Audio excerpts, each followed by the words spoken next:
Call to order the regular meeting of April 27th, 6 p.m. And David, would you like to lead us in the pledge? Sure. Ready? I pledge allegiance to the flag of the United States of America, and to the republic for which it stands, one nation, under God, indivisible, with liberty and justice for all. Linda, roll call. Okay, Councilmember Hornick. Here. Councilmember Lewis. Here. Councilmember Silva. Here. Vice Mayor Sanchez. Here. And Mayor King. Here. All right, Scott, any reordering of the agenda? No, sir, none this evening. And I have a couple of public comments, but I am going to reserve those for those agenda items. Consent calendar, minutes of April 13th, 2023, regular city council meeting, minutes of March 9th, regular city council meeting. List of claims to be ratified for payment to date for fiscal year 22-23, and monthly treasurer's report. And I am going to recuse myself from April 13th because I was not here. Move to approve the minutes. Second. I'm sorry, the whole consent calendar? No, just, it was. I Just have to now. Got recuse it. myself from that Got it, one got it, item. got it. Okay, thank you, sir. Okay. I have a motion and a second, roll call. Okay, Vice Mayor Sanchez. Aye. Councilmember Lewis. Hi. Councilmember Hornick. Aye. And I think I need to recuse myself too because I wasn't there. Yeah, the 13th. Yeah, we both missed it. Councilmember Silva. Recused. Mayor King. And I will vote yes on everything except the one I recused myself from. Separate motion, and I think that was for. I can just make it. Oh. I'll make a motion to approve the rest of the consent calendar minus the minutes from April 13th. Second. And I have to recuse myself because I wasn't present on March 9th, I believe. Our attendance is so poor. This is second. I was the second. Okay, Councilmember Silva Or yes. and Mayor King. Aye. Councilmember Hornick. Recused. Councilmember Lewis. Aye. And Vice Mayor Sanchez. Aye. Phew. Wow. I think that was a first. Okay, and moving on to presentation. We do have a proclamation recognizing Calabello for his service to the city of Buellton. And give me one moment to get to that. And my thing is still sleeping. Oh, missed it.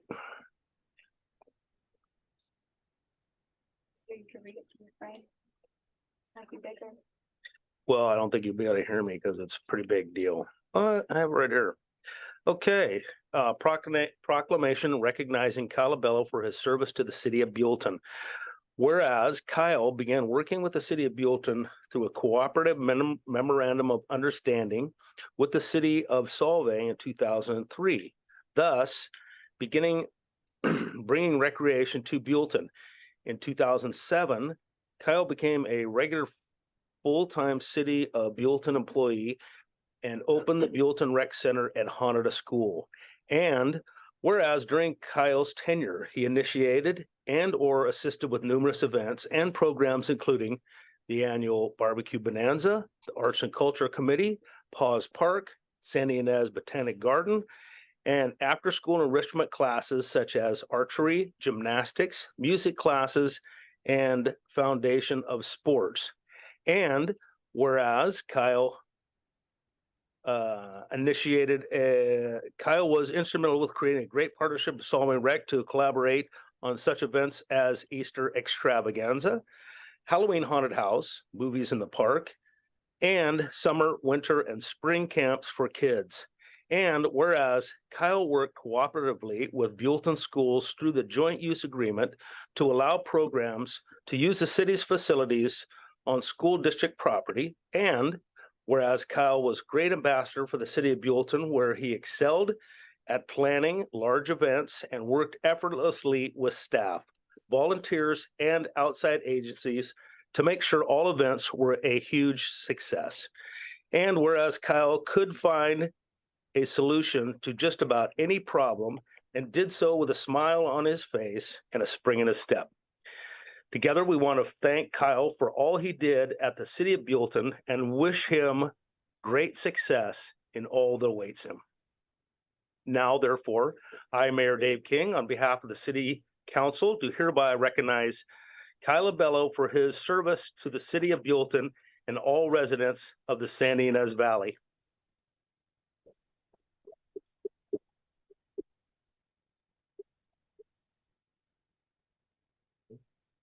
I don't want to have you have to read it on the internet, so I will give you an actual plaque to put on your wall.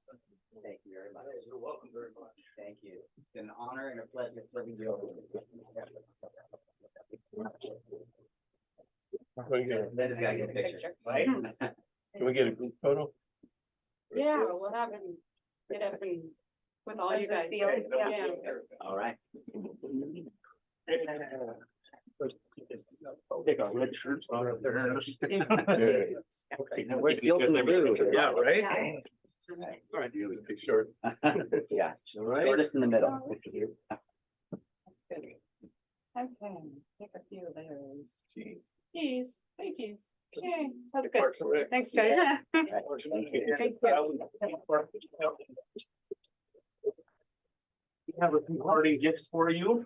Oh, my goodness. This was taken down to Botanic Garden. I'm gonna frame that up for you. That's beautiful. Everybody, Yeah, pictures hang on his wall, there's 3 of them. Oh, my God, there's more. right? There's Yeah. more, Mhm. right? You have to decorate the whole den. After the big rain, huh? All the Right. flowers. came Yeah. out. Another one. Wow. One more. Oh, boy. Yeah. Got a juggle. Beautiful. Yeah, Those are great Thank you pictures. very Whoever much. took those. Yeah, who Mhm. took them? they were on the website. I tried to get a hold of, I forget the guy's name. That took all the pictures down at the. Was it Sarah from? Yeah, Botanic Garden? but yeah, I couldn't get a hold of him, so I got him off the website and All right, yeah. had him made up. Perfect. And they were not even pixelated, so. Good fun. Yeah, turned out Thank you good. very much. Thank you, Kyle. Thank you, Kyle. And I would just like to say, Kyle, that you have done an exemplary job for the city of Buellton. You know, you stepped up to just about everything. Trips, activities, you name it, you stepped up to the plate and did it. And never heard you complain about it or grumble or do anything that, you know, would tarnish the reputation of the city of Buellton or the city itself. And I just like to say that we can get someone else, but you can never be replaced. Mhm. I really appreciate that. Great team, Paul and Right. Kristen, all the part-time staff there, so keep it in excellent hands, so. All right. Thank you so much. Thank you as well, because we did the Arts and Culture Committee together. He was initially in that, in the whole city, and the Arts and Culture won an Putnam Award. Thanks to your hard work, and I appreciate it. It's an honor to work with you. And thank you very much. Likewise. Work with all. And Paul would like to come up and say something. George, go first. Okay, George, come on up. Thank you. I appreciate you having me. So my name is George Brumfield and I've had excuse me, pleasure of working with Kyle. I'm a member of the board on for Paz Park. So I've worked very close with Kyle over the last few years in some of the major projects that we've taken on at the dog park. Some of the surprise major projects from broken irrigation lines or a scuffle with dogs or any other type of thing that might come up. One of the major things that we did is we extended our concrete walkway up on top of our seniors to make sure they had more stable walking platforms and things of that nature to get safely to from the dog park back to their vehicles down by the sidewalk. Through all of that, Kyle's been very instrumental and very easy to partner with. And as you guys already know, I do not think the word no is in his vocabulary. You can call him and put ideas to him and thoughts to him. And usually it's like, let's find a way to get that done. So it makes it very easy for me and to partner with someone like Kyle, and look forward to having that opportunity down the road when the transition happens. But I just wanted to say again, thank you to Kyle. We have a couple of things from the dog park and I want to present those to you. So thank you. Okay. This is the Oh, wow, this guy.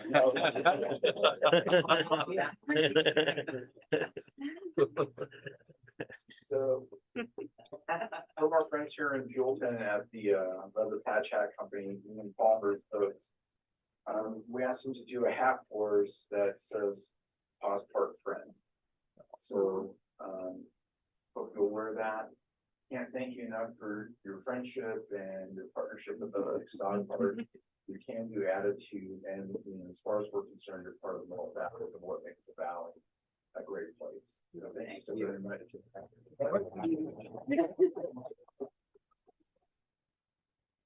Thank you so much. I appreciate the opportunity to speak. Okay, Thank you. Great work at Pods. Thank you. Paul, you want to come up? Sure. So on behalf of the rec center and, you know, worked with Kyle for maybe 12 years now.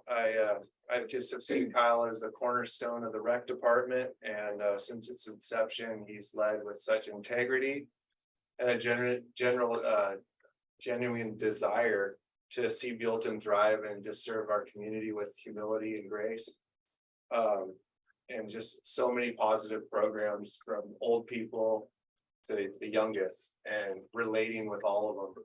And that's a really high bar to set. And I love watching him work with adults and everybody.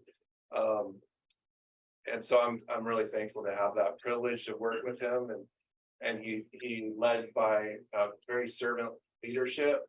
I mean, I've seen Kyle pick up trash and do the worst jobs to the jobs that you get credit for, and he does it all the same with that same attitude. And one of his favorite quotes that he has in the wall that I've taken to really like is Ralph Waldo Emerson, and he says, "There is no limit to what can be accomplished if it doesn't matter who gets the credit."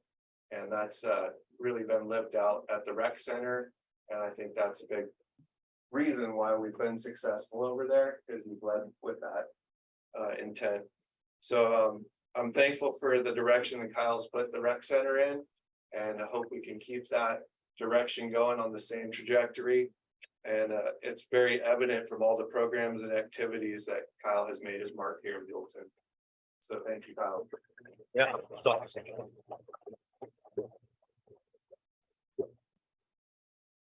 Well, anyone else? Mr. Mayor, I don't want to say much because I couldn't say it any better than Paul just did here, but from my perspective, we're losing a great staff member when we lose Kyle here. Kyle's responsible for, his fingerprints are all over so many things in this valley that people take for granted, that provide so much to the quality of life to all of us who live here. And not only the events and the programs that we have available to us, but a lot of the relationships that the city has with other agencies, with the school district, with the city of Solvang, with Santa Ynez Valley Youth Rec, all these relationships that the city now enjoys were in one part or another developed and enhanced by Kyle and his efforts here on behalf of the city. So I'd like to thank Kyle for that on behalf of the entire staff. Thank you. Absolutely.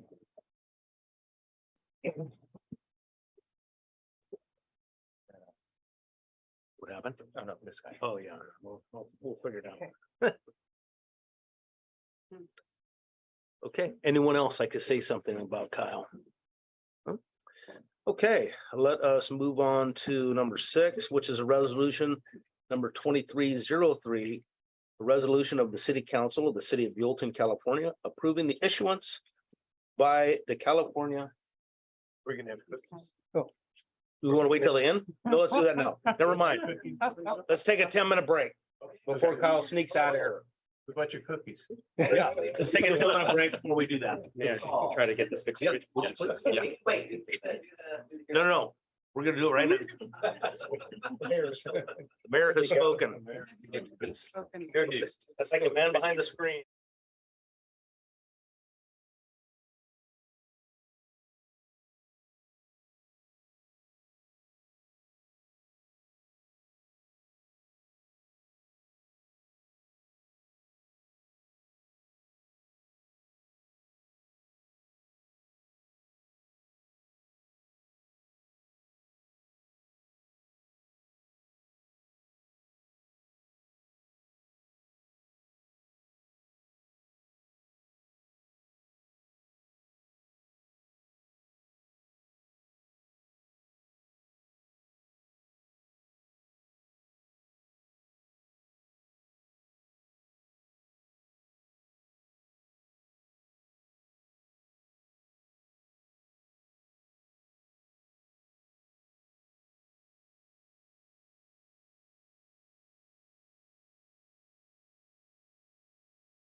Okay, I'm gonna reconvene our meeting.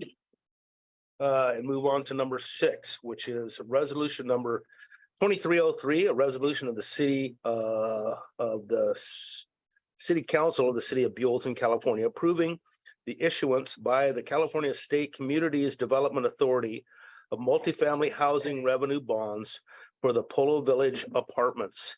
And our lead on this is going to be City Manager Scott Wolf. I believe I need to step down. 'cause I Okay, recuse and myself you for will this. be recused.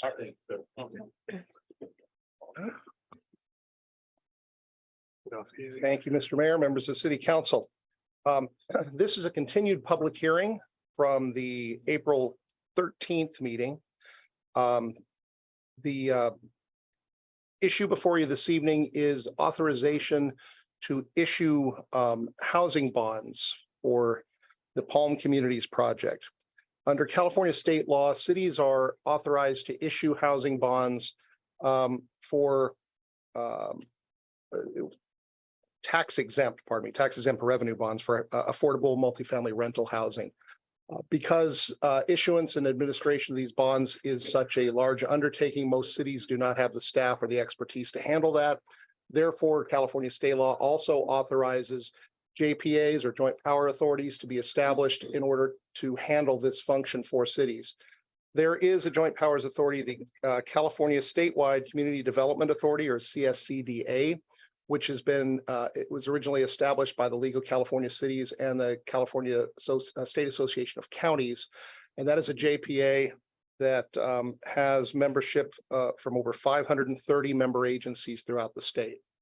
This agency has currently received an application for the issuance of housing bonds for the Palm Communities Project.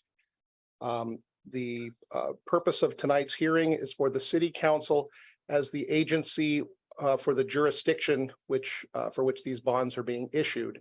The City Council must hold a public hearing and authorize the JPA to issue the bonds on their behalf.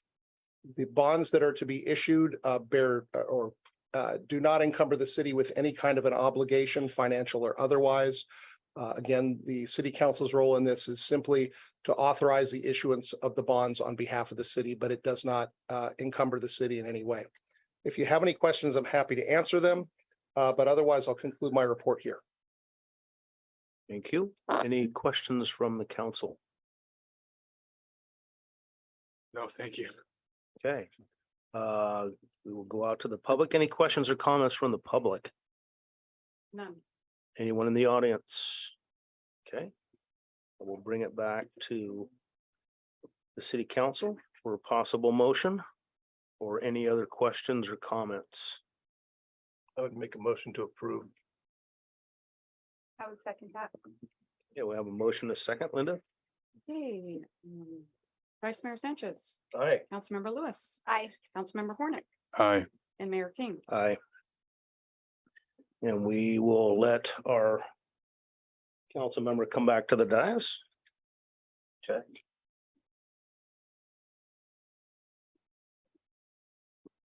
And any council member comments or items that they want to comment on or have any items they may want to see come back to the city council at a future meeting.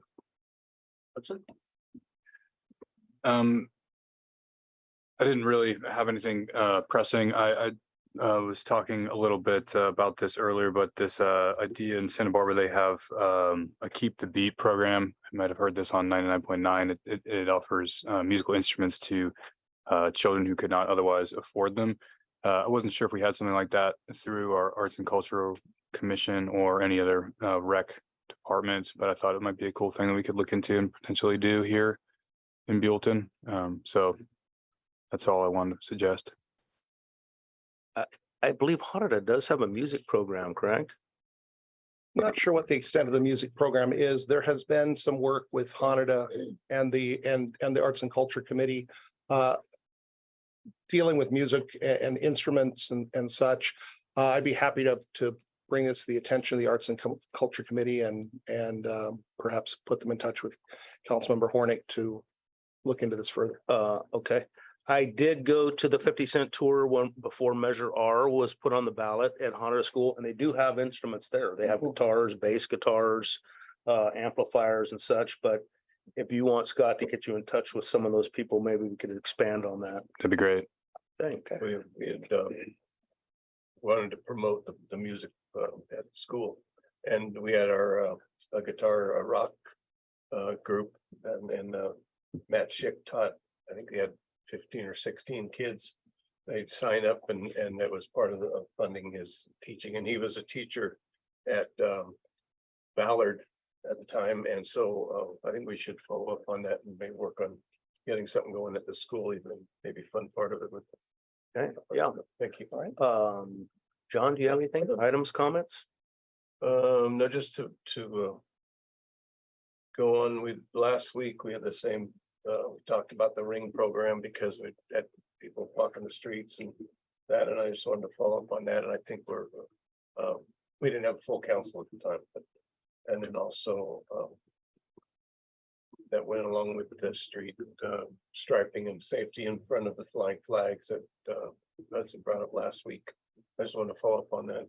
Can you educate David and I on that ring program?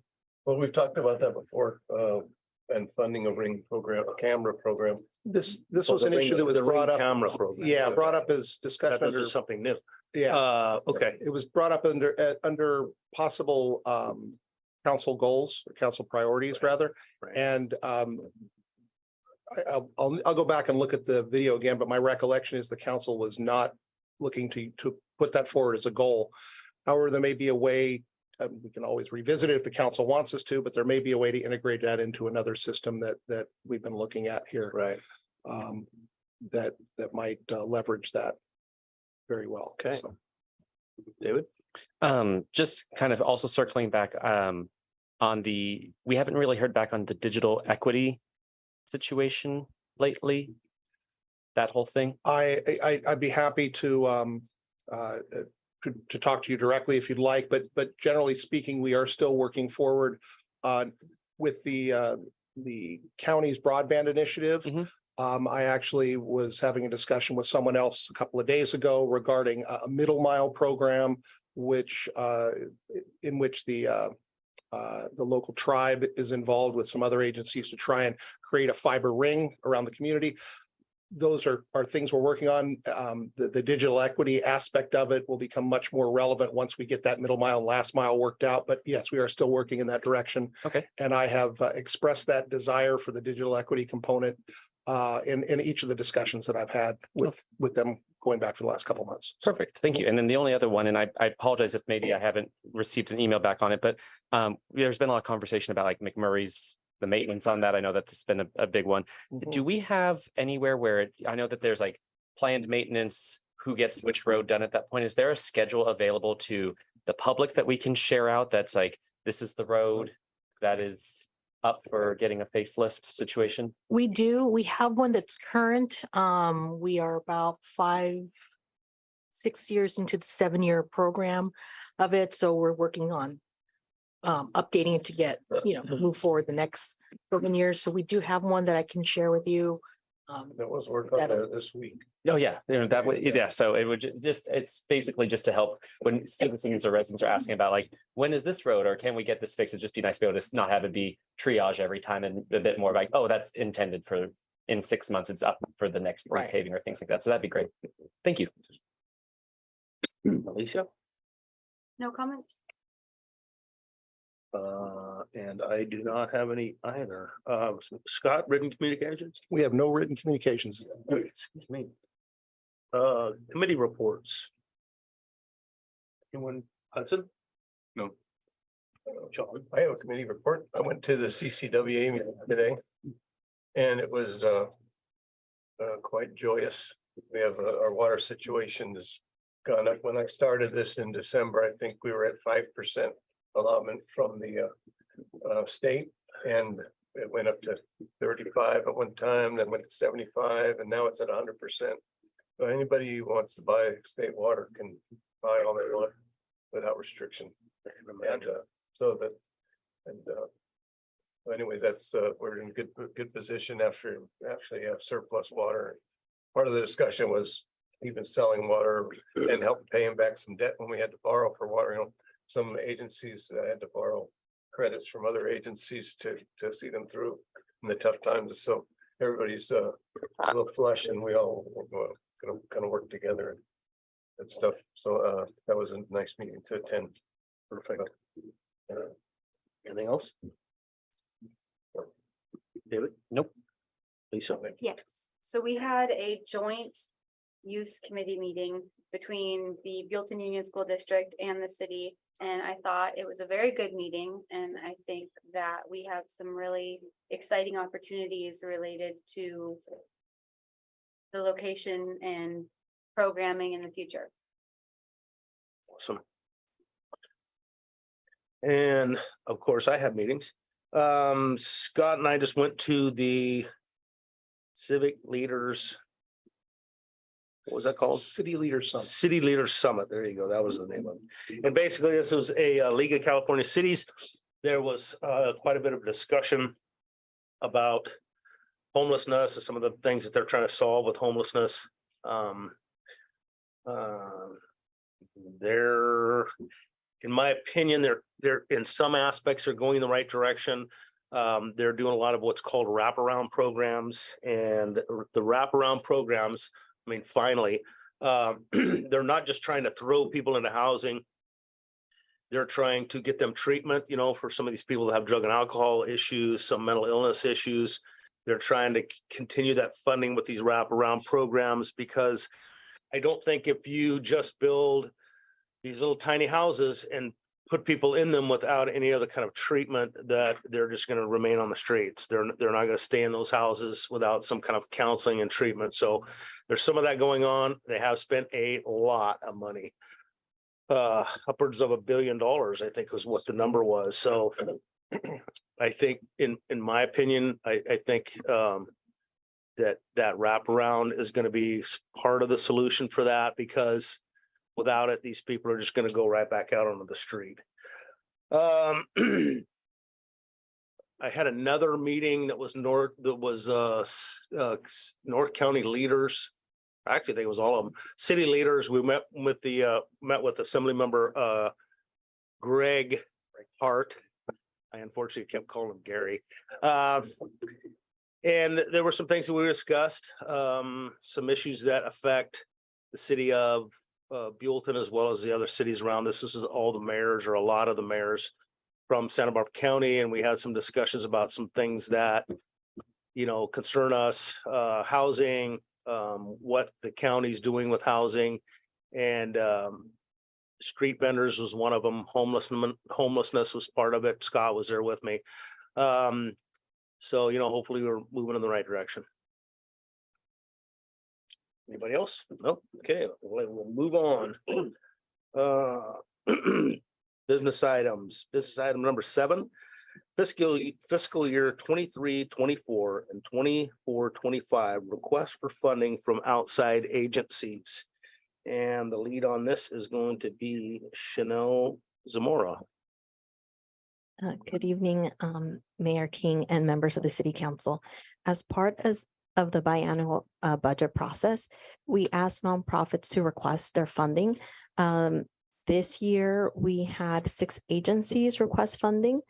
The funding we had them request was for fiscal year 23-24, with the possibility of applying a 3% increase to the following year. In the past, we did a 2% increase, but because of all the costs and CPI, right now we're looking at a 3% increase is more appropriate. So last year's budget in fiscal year 22-23, we allocated $36,720. That is the amount that is to be allocated for fiscal year 23-24. But council's open to determine the amount at this meeting. You're not locked into the $36,720. The total amount requested for all these agencies for fiscal year 23-24 is $44,000. I will list off the agencies and their request amount. So the San Ynez Valley People Helping People, is requesting $15,000. The Food Bank of Santa Barbara County is requesting $8,000. San Ynez Valley Fruit and Vegetable Rescue, $10,000. Nature Track is requesting $3,000. And these following are two new ones that we have not provided funding in the past are the Central Coast Film Society requesting $2,000 and the Buellton Community Garden is requesting $6,000. The funding, like I mentioned, total funding for all these agencies is $44,000 for fiscal year 23-24. The general fund anticipates revenue growth in the future. Therefore, City Council can consider raising the amount available for funding. Staff recommends that the City Council determine the allocation for fiscal year 23-24 and allocating a 3% increase the following year.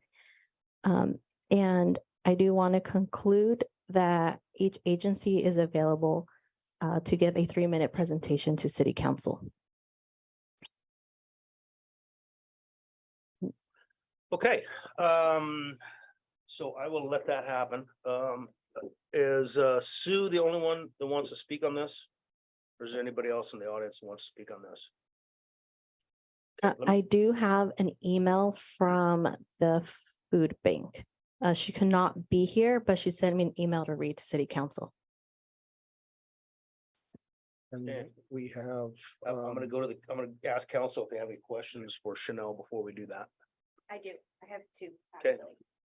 So the first question is, are we as the council able to suggest a group that didn't apply? Or is it if they didn't apply, they're out of luck? Yeah, they didn't apply the out of luck because they had so the notice went out February 17th and they had till March 31st to submit their application. And did the notice go out to all nonprofits that we're aware of or just like? The ones that we were aware of that had applied in the past. So if they haven't applied in the past, they wouldn't have got a notice. So they wouldn't have known that it was an option or an available thing for them. I asked, I'll Yeah, tell you where I'm going with this. I'm interested in adding the Children's Museum as a group. They're a nonprofit group and they're trying to, do something good for the younger citizens in Buellton. And I don't know that they even knew this was an option to apply. So I'm wondering, is there, well, a few years ago, the Central Film Society, it kind of happened, it was kind of the same situation. And I think is when Scott just started in 2019. So they came back in July and requested funding. So Scott, is that an option as well? if someone wanted to make a request, actually, we could do it either in July or we can Or do it as before. part of the budget process if the council wanted to consider it at that time, but I'll leave that to the council's discretion. okay, so if the council is interested, then I would like if maybe the city could reach out and just let them know that it's an opportunity that is available to them. Just so that they know that they can apply since we kind of are partnering with them anyway. I think it would be a good thing to let them know about that. And then does the allocation, the 36,720 in 22-23, is that the 22-23 amount plus the increase that was suggested? Yes, that's correct. That was it. Anyone else? Nope. We'll go out to the public for this. Do you have anyone on Zoom, Linda? We have a couple on Zoom. I'm assuming we have Teresa Riley, I think, who would like to speak. Oh, she's with Nature Track. Okay. And Alexandra Sklar. What is she? Oh, I'm sure that's that. I'm sorry, that's Workbench. That's our architectural. Okay. And then Ryan Brockett. Oh, also with, okay. So no, Pam, sorry, I'm missing. That's okay. That's okay. I was just waiting. So my name's Pam Nico. I'm the CEO of San Ynez Valley Community Outreach. And thank you, council members, for considering all of these nonprofits. They all contribute to our organization and to the Valley for sure. I do want to speak on behalf tonight of the Santa Barbara County Food Bank. If any of the council present has seen that that how much food is given by the Santa Barbara County Food Bank. They are providing between 5 and 15,000 pounds per week to the Buellton Senior Center and San Ynez Valley Community Outreach. They're actually the reason why we're able to have our free senior produce bags.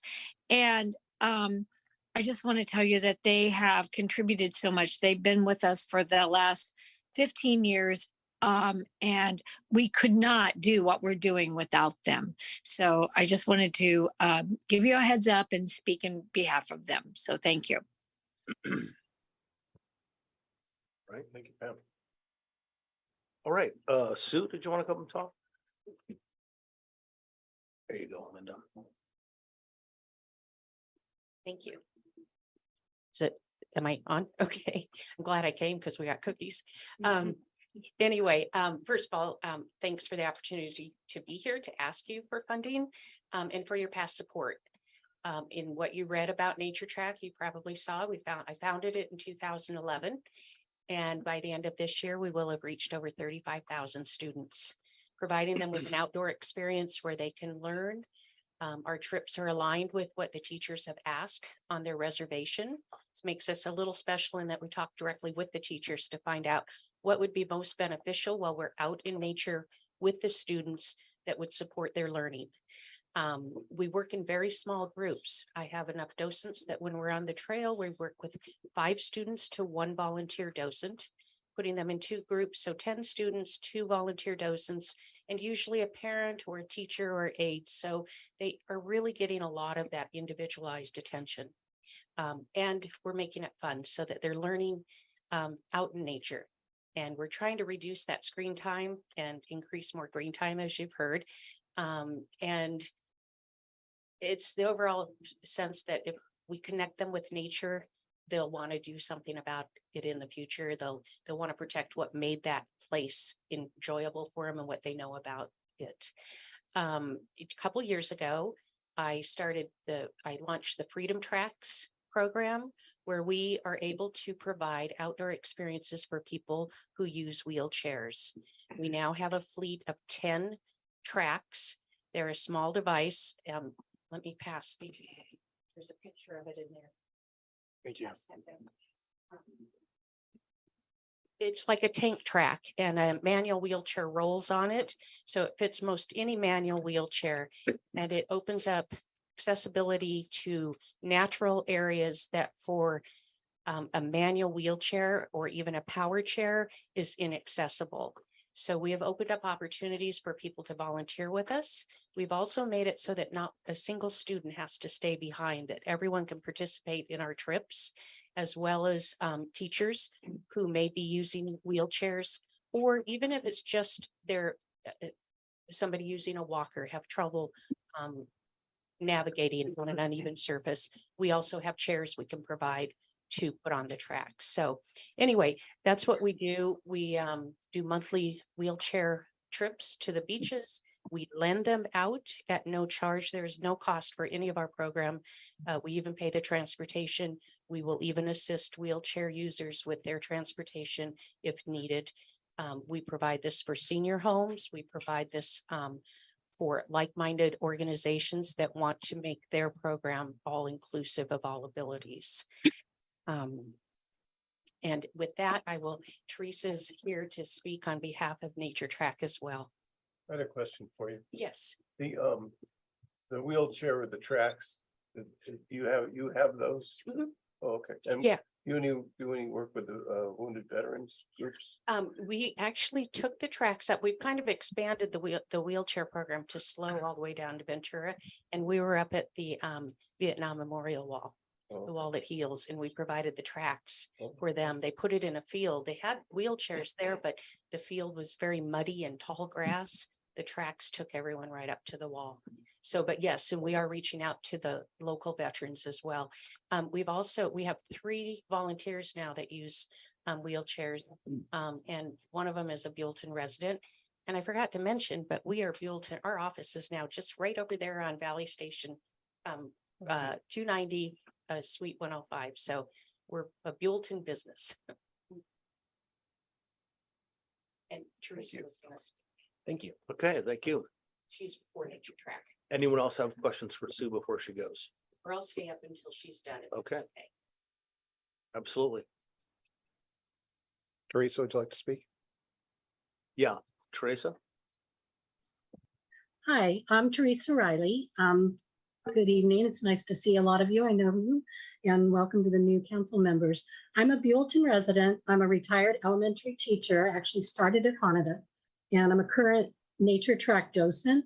I've been involved with Nature Track since its inception, and I can vouch for the passion and the integrity of its staff and volunteers in engaging students and adults in exploring our natural environment. As a veteran teacher working in a variety of school settings, I know how essential it is to promote excitement about learning. When students are invited to experience and observe the natural world firsthand, their innate curiosity is awakened. Because Nature Track infuses the next generation science standards into their hikes, we support teachers' efforts to dive into their grade level science standards, as well as supporting learning in language arts, math, and project-based learning. We also bring it along with our activities, team building activities, nature journaling, physical fitness, and the joy of sharing knowledge and new discoveries. Nature Tracks a provision of buses and dedicated volunteers enable students at all levels of ability to be successful. Your financial support for our program helps further our mission, which is fostering a lifelong fascination with nature through outdoor field trips. Thank you. Okay, thank you. Thank you. Thank you. Thank you. Okay, I'm gonna bring it back to council. Any other questions or comments for Chanel? Nope. Okay, so how we have done this in the past, since at least I've been on council in 2008. I thought we were. Can I speak on that? You know, that's why that's why I asked if anybody else had a question or a comment. If you want to fill out a form after you're done there, you can just come up to that microphone right there. Sorry. Right. Hey, thank you, Mr. Mayor, members of the city council and city staff. My name is Devin DeFazio. I'm a resident of Buellton and I'm president of the Buellton Community Garden. Earlier this year, our organization signed an agreement with the city of Buellton to set up and operate a community garden on a city-owned lot at the corner of Second and Central. I'm speaking tonight in support of our grant request of $6,000 allocated for the construction of the fence. This garden will be a great benefit to the residents of the city. Green space is one of the most desirable amenities that a city can provide its residents. Gardening is educational, especially for the very young, and it's one of the most recommended hobbies by doctors and public health officials because it promotes healthy eating, movement, and of course, you're outside in fresh air, getting vitamin D. We all know how beautiful the Botanic Garden is. This is the opportunity for city residents to cultivate a small part of our city, even if they don't have access to their own yards. The largest costs of this project are upfront. From our own fundraising, we have secured liability insurance, materials for plumbing and irrigation, and our partners have generously provided the heavy machinery required for construction. However, a fence is the largest single identified cost, and one must be constructed before we're able to invite the community in. We need a fence in order to be able to close the garden at sundown, and also organizations such as the American Community Garden Association regard fences as essential for cutting down the possibility of vandalism or theft at community gardens. We have researched and chosen design which is aesthetically pleasing, cost-effective, and removable. Removability is important both for usability and because our agreement with the city requires that all construction be removed at the end of our agreement. Our fence will be 4x12 panels of non-climb wire with a wood cap on top and an iron angle frame. The construction materials will be sustainable and the final design will be ADA accessible. We estimate the final cost for fence construction will be $12,000. This grant will get us well on our way to a garden which will be a wonderful part of our community. Thank you for your time and consideration. If you're interested, I also have printouts of the final schematic. Okay. I like schematics. I'd like to see the schematic, yeah. Okay.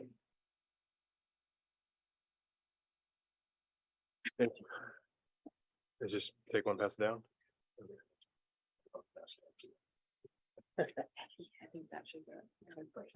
So while we're doing that, does anyone have any other questions or comments based on any of these outside agency fundings? No. Okay, so like I was saying, every time we have done this, we have had our city manager, so Scott, it's gonna be an active activity for you. What we do is we go to the whiteboard and we put all the agencies' names. Then we put all the names of the council members, and then we go down the list and we say, oh, you have it right there. Well, You are high tech, dude. well, as soon as I can get this out of the way. In addition to that, I would, yeah, no chalk this time.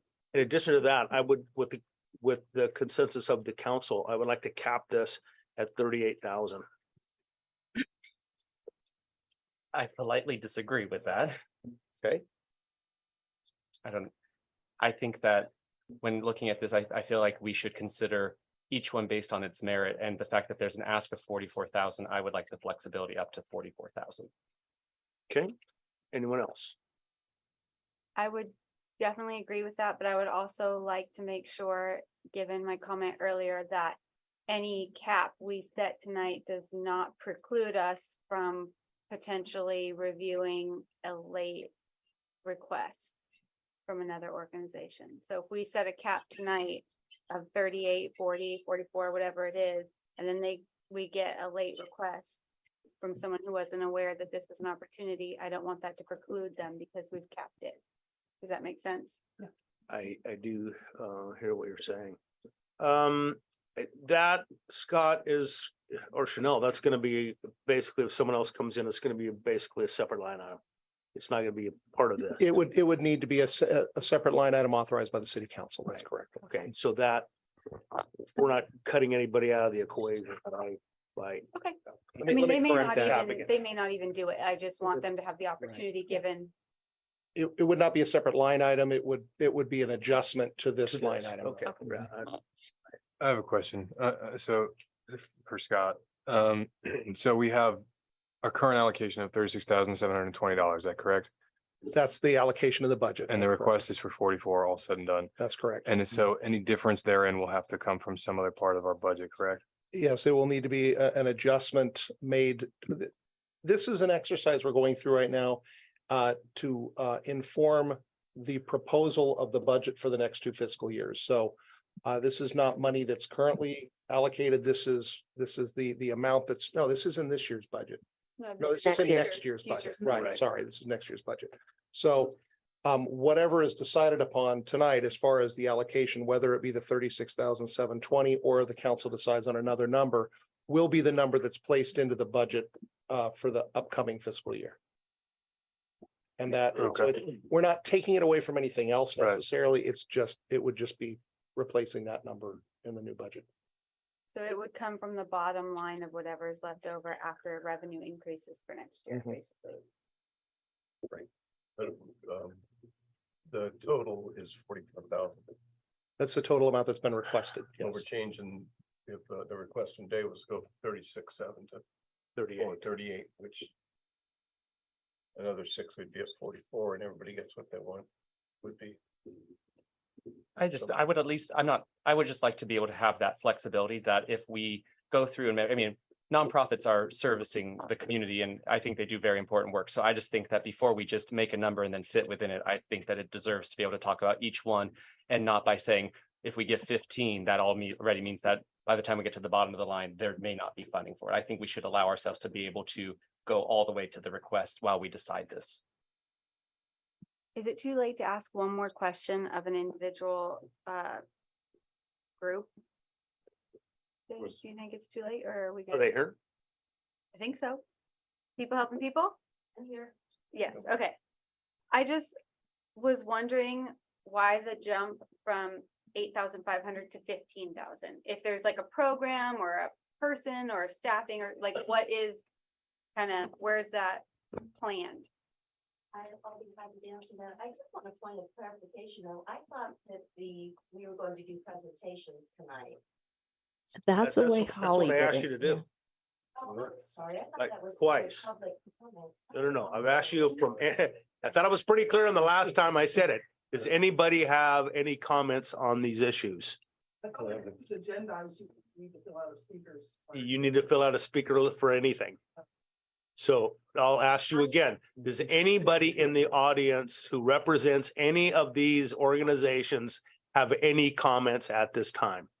I would like to. Then speak up to, then step up to the microphone. I was just so enthralled with everything going on. I didn't realize. My apologies. No apologies. No apologies. No worries.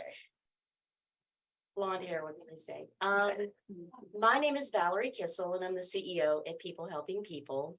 And I have requested your consideration tonight for funding for our emergency services program. And it was interesting hearing the mayor talk tonight because the increase that I've asked for tonight represents an increase in need. PHP is the provider in this area for housing navigation and homelessness prevention and housing stability. We worked with the point in time count this past January, for example, and the prior point in time, that's where nationally everyone goes out and does a snapshot of how many people are actually unsheltered at one particular day of the year for those that might not know it. The last time we did it, we counted 7 individuals. This year there were 14. So I think what you're seeing, or at least what we're seeing, is an increase in the need. Coming out of the pandemic, I thought that we'd be able to take a breath and things get a little bit more stabilized. But then you had the increased cost of goods. And it's really hitting folks very, very hard. And what we're seeing is that a lot of families are just like one crisis away from experiencing homelessness. So the model that we do is to work with individuals who are at risk of experiencing homelessness or are actually unsheltered, so that we can help them find housing, partially support or subsidize their rents, but not only that, work with them so that they can become self-sufficient and continue on and be very successful. And of the 17 families in the Valley last fiscal year that we did find housing for, we're pleased that all of them still remain in their housing. And it's so important to have those supportive services because, like the mayor mentioned, if you just put somebody in a house, the chances of them returning back to homelessness is very, very high. So I want to thank you for your consideration. I apologize again. And before I close my remarks, I wanted to also thank council for supporting Open Streets. PHP is part of that. We're very excited. That'll be coming up on May 21st. So again, my apologies. I had a quick question about that. Sorry, you mentioned in your report that's included in the packet, you do some work with domestic violence solutions. Is that correct? Yes. Can you elaborate on that, please? We do work with survivors of domestic violence, and that comes to us in a couple of different ways. We have a program where we get calls from the sheriff's office and we'll triage, that whatever that situation is. Typically on the call outs, it's stabilizing whatever the situation is, putting that individual into emergency shelter because we don't have any domestic violence shelters here in our area. And then from there, the survivor would work with case managers and in some cases therapists to come up with a safety plan and moving forward what that might look like, for them and their future goals. We also work with survivors of human trafficking, and some of them, are just youth. They're kids in our high school. So that's part of the services that we provide for not only domestic violence, but child abuse. Thank you. Anyone else have questions? No, thank you. Thank you. Thank you. I had a question, but last year, what was the request from People Helping People? 8,500. 8,500. That was what they. No, the request, I actually have it here, it's 9,000. And the average was 8. Well, it was 2% less than the 8,568. Okay. So if there are no more questions, we will move on to our city manager's excellent graphic that we can all start with Councilmember Lewis. And you go down the line and people helping people, what you want to contribute to each one of those nonprofits. Okay. And then we'll come up with an average down on the bottom and a total. Okay. Or no, average would be on the right and the total would be down on the bottom. Okay, so I would like to go people helping people, 15,000. Food bank, the 8,000. Definitely want to do nature track, 3,000. Community garden, 6,000. I think the film society, 2,000 is reasonable. And the veggie rescue, do we have someone here from Veggie Rescue? We don't, huh?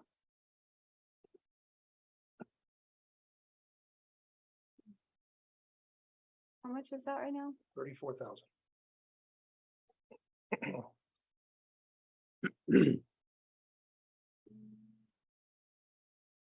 8,000 veggie rescue.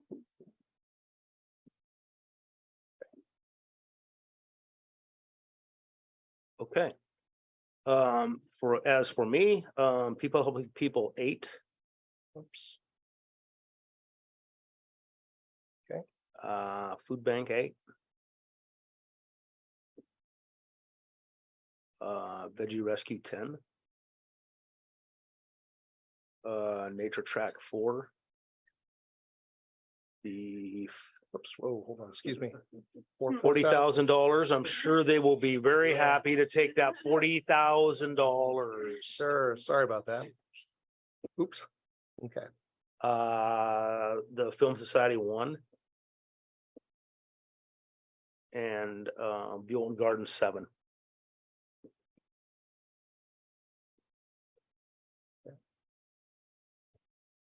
The I'm a little, look, 38,000. the was a little confused if we have 36,000. Allowed, now we 36. have 38. Did we agree? No, that? 36 is the line item that currently is being carried over into 23-24, but Right. the ask is more than our line item. So they're asking us to determine if we want to stick with the line item or if we want to increase it. And if we do want to increase it, to what? Okay. And the cap would be 44,000. Or that's what they're asking for. Is Right. 44,000. Well, I would do the 44,000 if that's the case, because To people helping people. no, to that I would do I would do the ask up to the 44,000 because it's only given. John, You're on Oh, me. I'm sorry, wrong one. This I was, one. John, you jumped the boat. I did, and I apologize, but I need some clarification because somebody went over the numbers and I didn't know that was Nothing. nothing legal. I'm just being a rebel.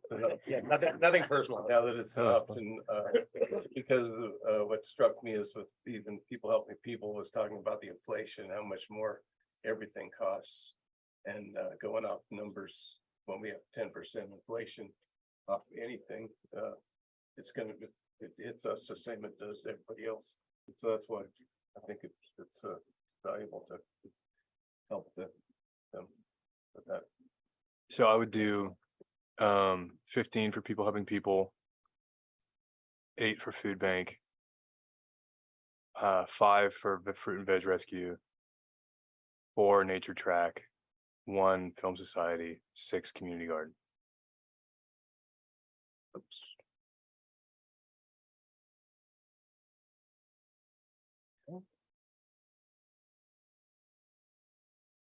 All right. And last but not least. So exciting. No, I think, no, I agree with John. I think that it should be what was requested is what I would go with. I feel like our nonprofits are doing important work in the community and they know best what they need. Dave, Oops. Yeah. will you be mad if I urge you to possibly up what you're doing for people helping people? No. And I say it because working in the schools, like I've never seen the amount of students that are homeless and coming to us for gas cards just to get to school because they're having to stay in hotels in Santa Barbara and Lompoc and they can't even get here and they're needing basic supplies, shampoo, like body wash, like laundry detergent. Like I've never in the 10 years I've been in school seen the level of need that we have. And I know that our staff also works with people helping people. So I would just, if you're interested in maybe reconsidering a little higher, I wouldn't. No, and I'll talk to you about it later. Okay, all right. But I do want to amend mine. Scott, I want to take 1,000 out of Veggie Rescue. No, you can go back to that. Make that 8, go down the bottom, up to Community Garden, make it 8. And go up to Veggie Rescue and make that 9.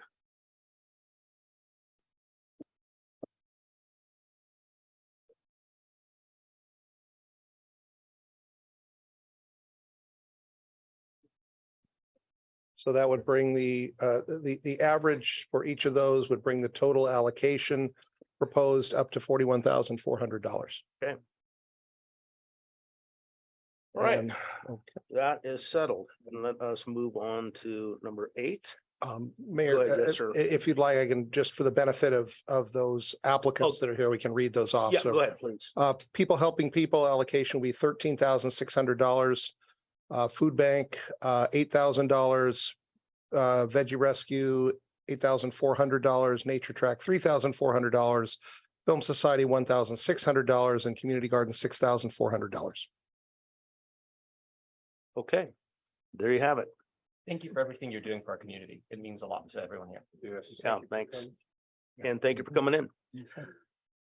All right, we are going to move on to agenda item number 8, which is going to be determination of employee cost of living COLA for fiscal year 23-24. And once again, this will be Finance Director Chanel Zamora. Boy, do we know how to clear a room. Finance, right? Finance. You know, Mayor King and members of the city council, tonight we are requesting city council to determine a cost of living adjustment COLA for fiscal year 23-24. Again, every year as the budget process, staff presents to city council a proposed cost of living adjustment or the COLA for all regular full-time staff members. For fiscal year 23-24, staff proposes a 5% COLA. The request is based on the Consumer Price Index, which is CPI, historic internal data, and external market survey data. So the CPI published by the Bureau of Labor Statistics, the BLS, was 7.5% for the Los Angeles Long Beach area, which is the area that Buellton is in.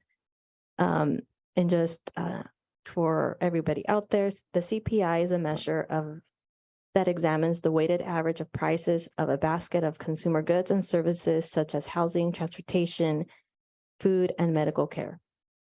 And the 7.5 CPI is a 12-month % change from January 22 through December 22. And on your staff report, that is attachment 1. And then attachment 2 on your staff report is the 30-year historical CPI. It shows the COLA increases and the historical CPI. And then from that attachment, the average COLA increase for the employees have been 2.25%, and the average annual CPI is 2.56%.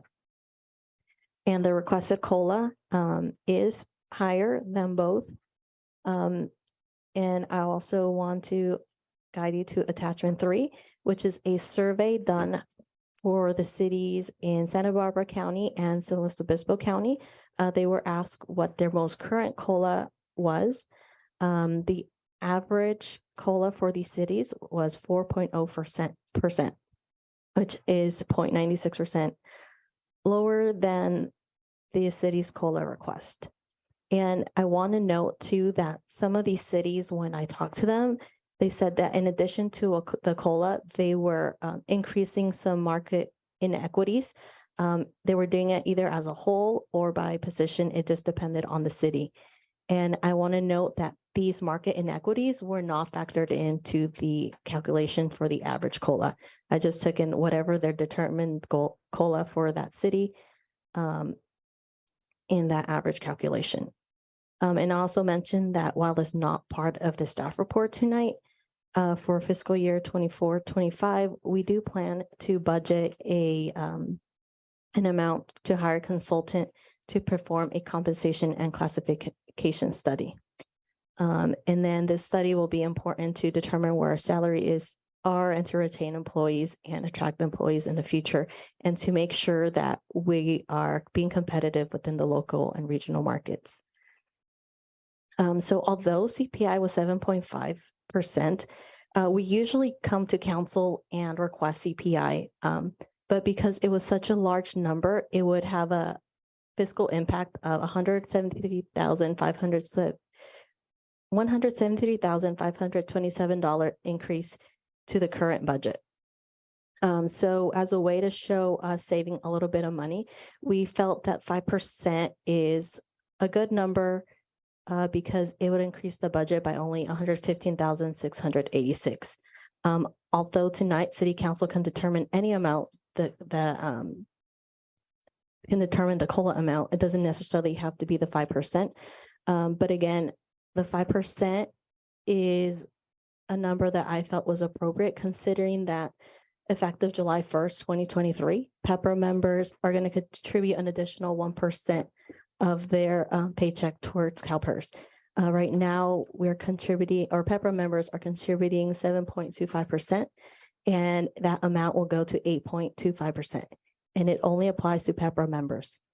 And so on your staff report, I show the distribution of the 19 full-time employees we have. 12 are PEPRA and 7 are Classic. So that's about 67% or 63% of our employees will be impacted by this CalPERS increase in employee contribution. And then I also show that out of the 19 full-time employees that we currently have, 13 are at their highest step level. So without the COLA, there would be no pay increase for these employees. So, you know, we do value our staff members, and we believe that 5% increase is appropriate. The fiscal impact to the budget would be, again, $115,686. The increase to the general fund is $81,273. Water fund increase $13,459, and the wastewater portion would be $20,954. And staff estimates that there is available revenue in the future budget that will accommodate this 5% increase. Staff recommends that the City Council approve a cost of living adjustment of 5.0% for all full-time employees. And I do want to mention that I forgot is with the exception of the city manager, because he is under a contract. But if council decides to provide the same COLA, it would be determined at his evaluation period. If City Council approves a COLA tonight, staff will bring back a resolution authorizing the COLA in the next council meeting. And I am now open to answer any questions the council may have.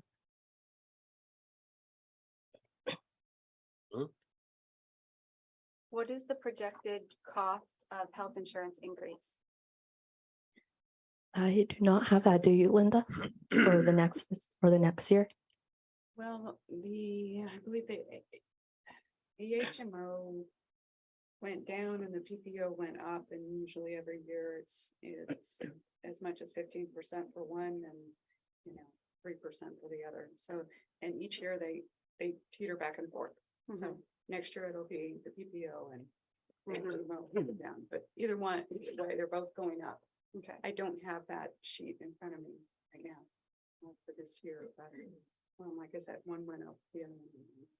Okay, but to clarify, you're asking for a COLA to the salary schedule and not an increase towards your health and welfare. So any increase in cost to your health and welfare is an added cost to you, reducing your salary next year absent any kind of COLA, correct? Correct.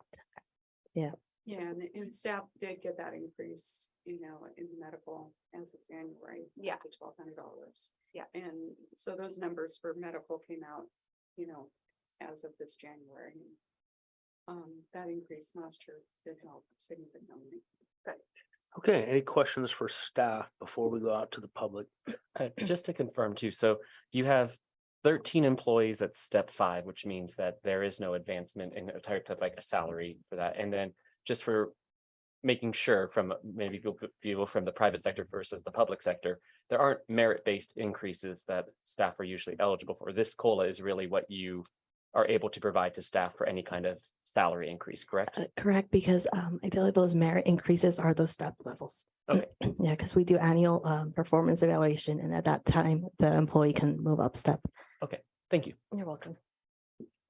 Hudson? John? I do have some questions. On these comparison cities, did you do any kind of analysis on who also is affected by PEPRA? No, I did not go as far as ask about the PEPRA distribution. Do you know of any of these law, I guess? If you hadn't asked any questions of who's in CalPERS, do you know? You know offhand of any of them that are also in CalPERS of the cities that All the comparison cities? all the cities are in CalPERS. So effectively, then all of them were affected by PEPRA. Yes, correct. All right. And, the PEPRA, the contribution that they're gonna get is just another deduction. So instead of putting 7% towards their CalPERS, now they're gonna have to pay 8%. So it's 7.25% right now, and then it'll go up to 8.25%. And then, but is that their money? That's their deduction. That is the employee deduction. It's a deduction, but it's also to their benefit, or is that? That's like, There's no increased benefit to the employee. That's simply the cost associated with providing that pension program. And that's gone up, the employee contribution has gone up like they're 1%. putting in more, like. Yeah, No, it's not like they're saving more money to pull more They're just money out in getting the it. end. They're What they're paying just more to paying get more what they were now. gonna get. To get the same amount, correct? Yeah, thank you. Any comments or questions from the public at this time?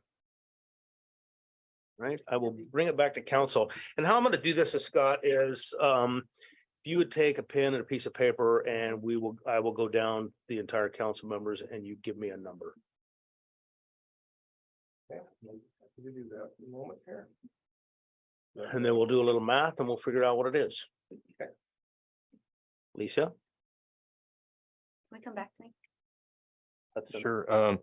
I'll do 5, full request. I just want to say that I'm very appreciative of staff, and I know that, I mean, housing went up, 30% in the past couple of years. Cost of living adjustments are needed in order for all these stepped out employees to make any improvement in their lives, and not just improvement, but meet status quo. So I'm happy to support a full 5%. Sean? I would do the 5% as well. David? I personally think that if we are asking city staff to work at the level that we do, we pride ourselves on being a very small group. I don't want to contribute to Buellton being a place that tries to attract good jobs, but then doesn't keep up with paying good jobs, or attract the situation of like economic migration where you work in Buellton, but you have to live somewhere else to afford to be able to function with that. So with that in mind, I think that paying anything less than 7.5% is asking staff to take a salary cut effectively, and basically saying do the same work with less buying power. And so I think that at the minimum, for me, we should be honoring what inflation dictates so that they can at least remain whole. We're not really giving a raise. We're literally just saying, keep making what you used to make, and thank you for working as hard as you do. So I would say 7.5%. Well, you do realize that's about 3% above everybody else that also has expensive places to live. I do, but I also think that Buellton should be a place that prides itself on paying its employees a living wage so they can live in the city. Okay. Alicia?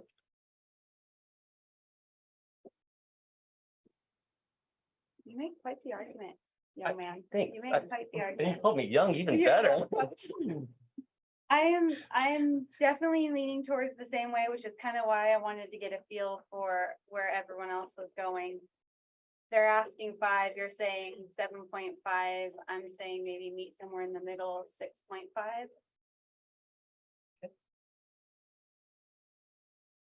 So in order to counter that a little bit, I'm gonna go with a 4.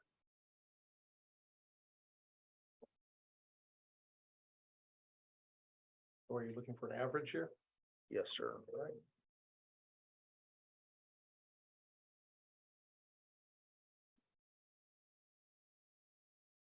Suspense is quite intimidating right now. Well, I mean, I think we need to take into consideration, like, our health insurance, the district went up to 8%. That's quite an increase. And that alone would eat up almost any increase. I mean, You at know, this point, I mean, even The 7.5, government for that. but I think that we are a function of the government and Right. basically, It's cheaper to pay the people that we have and keep them happy rather than have to go out and hire multiple people to do the job that one person that's happy in their position could do. Okay. It's 5.6% is the average. I had 5% from Councilmember Hornick, 7.5 from Councilmember Silva, 5% from Vice Mayor Sanchez, 6.5 from Councilmember Lewis, and 4% from Mayor King. So there you have it. So Was that- on this one, I'll actually need a motion and second. Okay, What was that total number, Scott? 5.6. Linda, roll call. You need a motion. Do we need to? Yeah, I will bring that back to council and request a motion. oh, is everyone good with a motion at this time? Is it, I mean, beyond, It is what it is. well, I mean, no, it's not, is But I what it mean, is. we You could could vote- adjust if you wanted to as well. I'd like to make a motion to have the increase at 5.6% as per our averages. I'll second that. Okay. Vice Mayor Sanchez, Aye. Mayor King, Aye. Councilmember Hornick, Aye. Councilmember Lewis, Aye. and Councilmember Silva. No, Okay, motion carries. All right, let us move on to agenda item number 9. That will be the review and design, review of design and budget for 2020 Dairyland Road. And the lead on this will be Director Hess. Oh, excuse me, right there.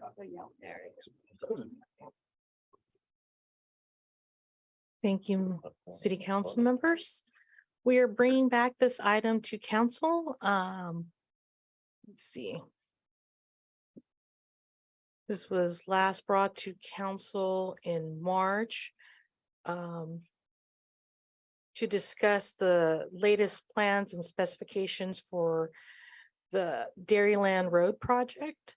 The estimated construction cost is $1.4 million based on the plans and specs that were provided. We do have a ballpark cost to compare for new construction was roughly, it's a little bit higher and it had a range of 1.8 million to 6.7 million for an equivalent 4,500 square foot facility.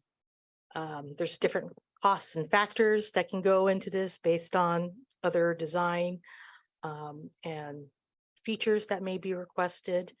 But at this time, we are bring this back to you for council discussion and how you would like to proceed. We are at 95% completion of plans and specifications for the project.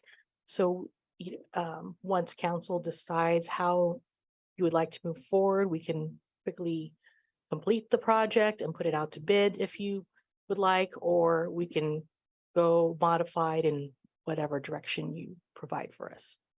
So with that, I'll open up to any questions or further discussion. All right, any questions from council for staff?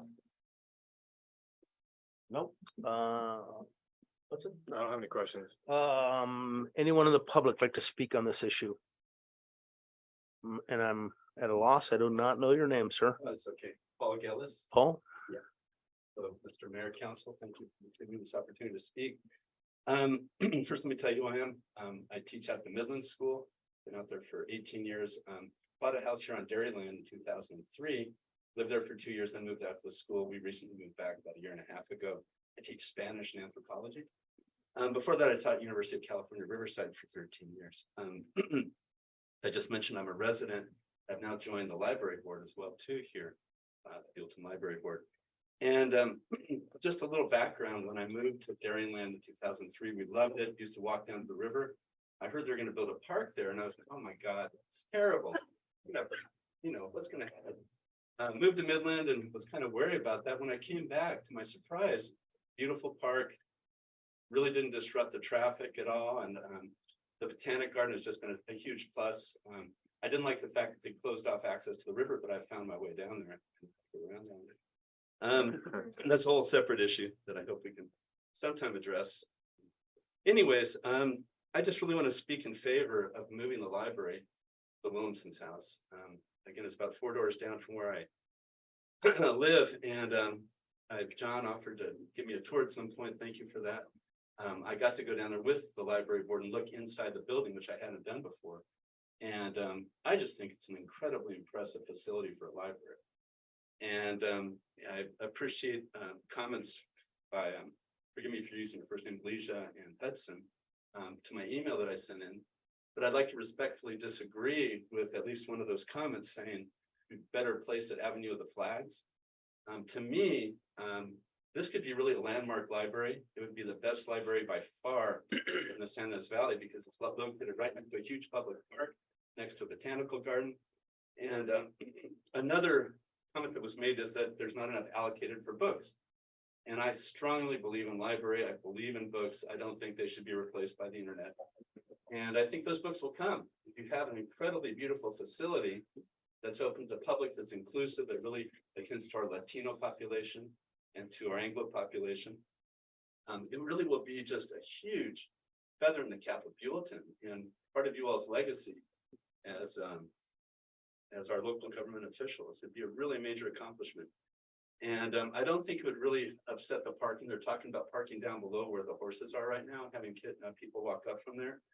I just think it would be an amazing benefit to our community. And having seen the facility itself, I realize it's a pretty steep price tag, but I think it's much better than having to build a whole new building out there, destroying part of that property, and then having to retrofit the house anyways for public use. So that doesn't make much sense to me. So I just think this would be a huge benefit to the Buellton community, and to the whole San Ynez Valley. I think it would totally eclipse Solvang Library. This would be a place people would come. And I do think, especially given what's going on in our country right now with libraries under threat and books being banned, it would just be a wonderful thing for our community. Thank you. Thank you, Paul. Thank you, Paul. Thank you. Okay, anyone else like to speak on this? Linda, have anyone? I don't. Sue? No. All right, we'll bring that back to council for any other further discussion or questions. I will just take a second and thank Paul again for coming to speak and your letter. I am very supportive of the library. I'm very supportive of us getting a new library.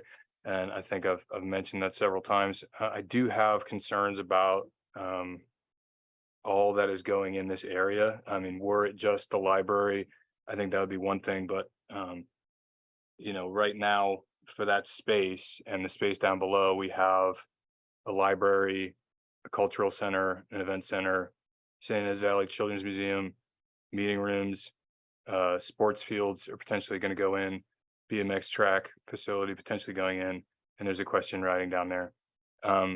Just last week, we had somebody come to public comment and speak on their concern of kids riding electric bikes in that area and almost getting hit by cars. I don't have a conclusion to wrap this up, I am supportive of this project going forward, but I do have very large concerns about all the things that we're putting in a residential neighborhood. And that's all I'm gonna say about it. I have lots of thoughts.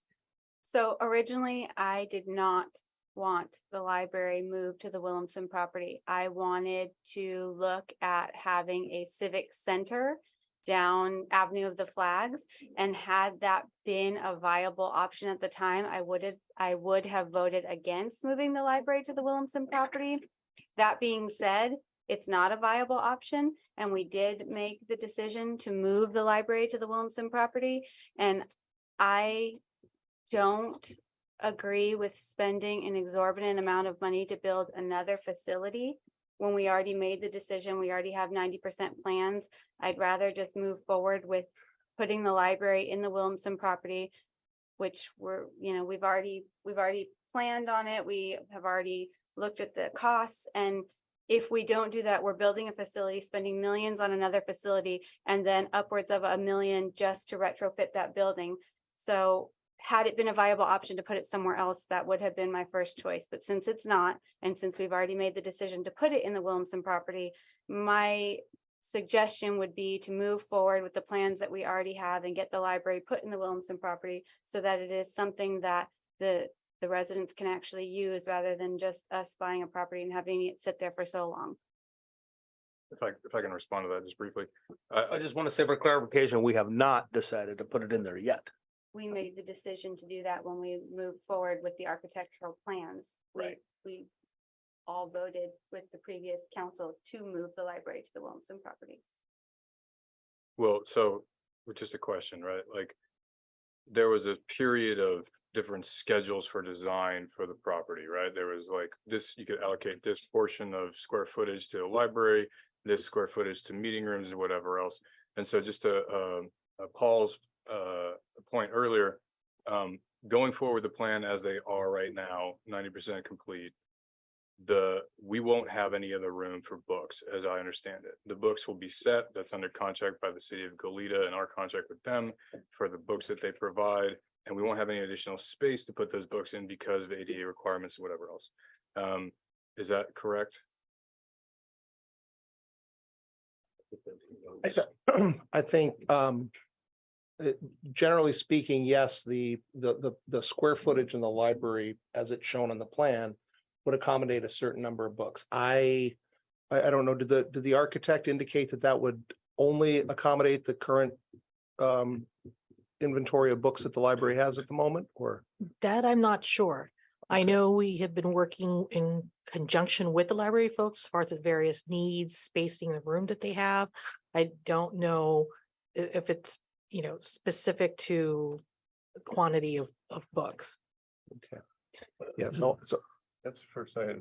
Yeah, the Yeah, that's the quantity first of I've heard books that. would depend on the furniture and the setup inside. I mean, if we put no books in meeting rooms and those types of things, it seems more fluid than that.